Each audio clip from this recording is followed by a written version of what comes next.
Hi guys, welcome back to It's My Life. Today I'm going to be talking about my awake brain surgery.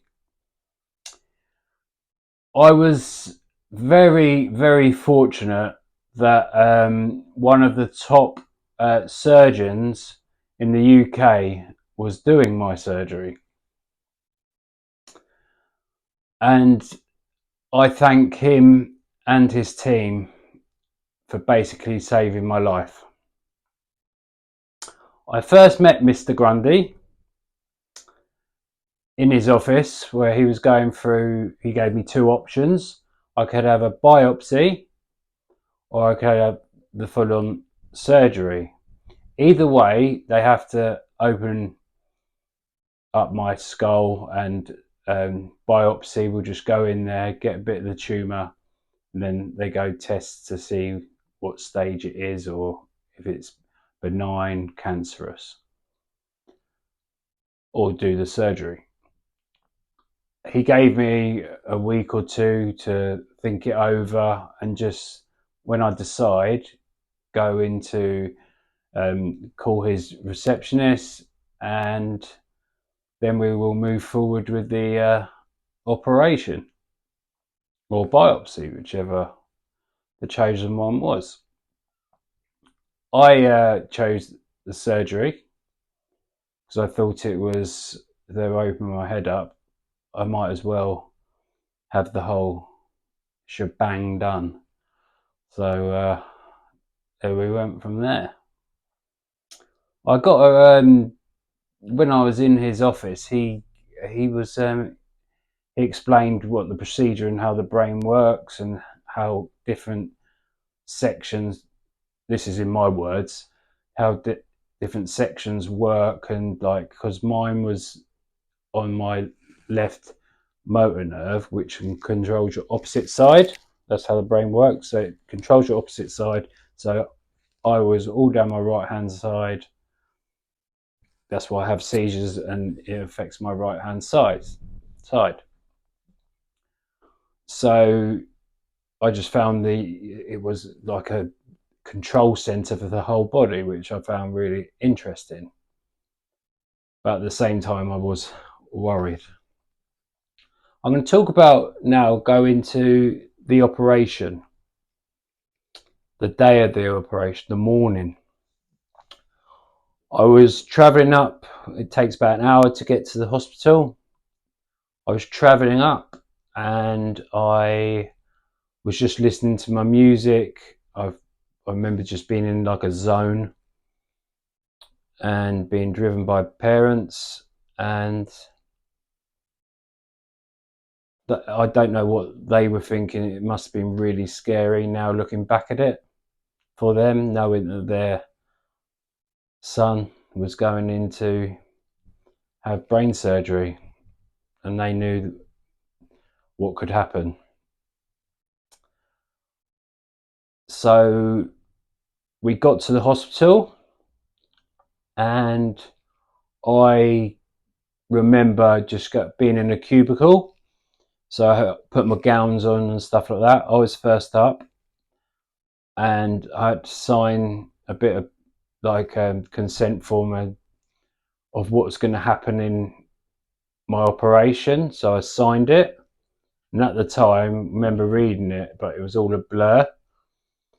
But I signed it, and I thought, is what it is. It's got to be done.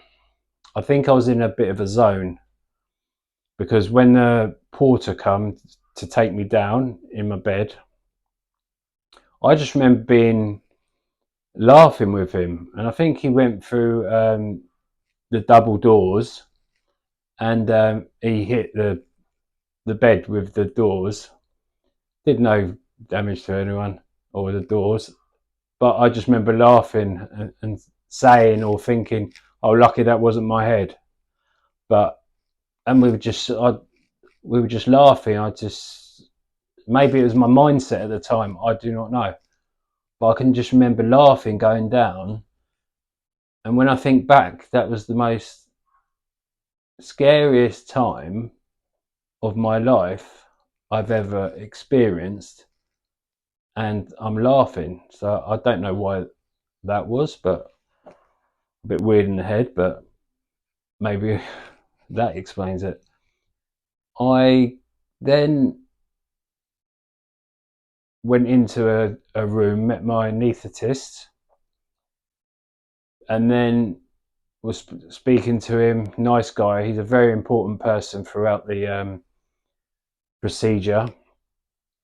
And I just remember going in and feeling a bit drowsy, not put out, but like feeling a bit drowsy, tired. But I can remember stuff. And then I pretty much remember like what happens is your head goes on a clamp, and then they have your brain, they open up your cranium and they go to work on the tumour. All I remember was a clock with this shadow over it, and that's all I can remember really, going in and out of that. And it was, I apparently had, I can't tell you how many, but quite a few seizures in the operation. And it was lucky I was awake, because then the anaesthetist, I believe, then calms you down, but like putting sedative in me, so it calms it down, and I don't really know about it. And so he's a really important person in the whole procedure. Then I was like,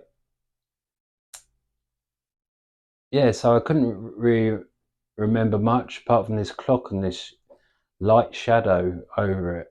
And I remember seeing it as soon as I went in, and it was 9, because that was the time of my operation. And then different times coming, so that must have been where I was awake and drowsy, and like if it was sedative being put into me, going in and out. But I'm not sure, that's just of my opinion.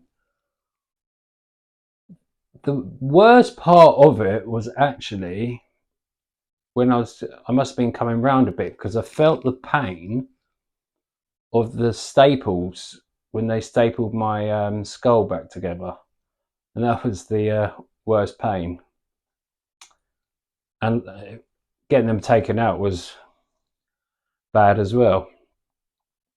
But throughout the procedure, I remember when I finished, that person of, I think it was the registrar, was taking me off to, I went to like intensive care or aftercare unit.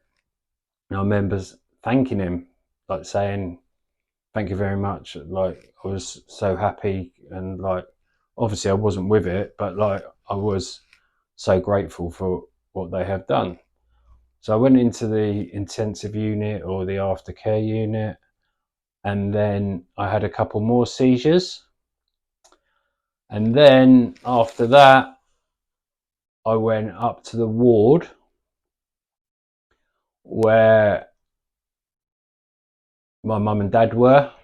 And like I said earlier, they were stuck in this room throughout the whole of the operation, and they must have been so terrified. I can imagine anyone that's a parent out there will understand, but they must have been beside themselves with worry, stress.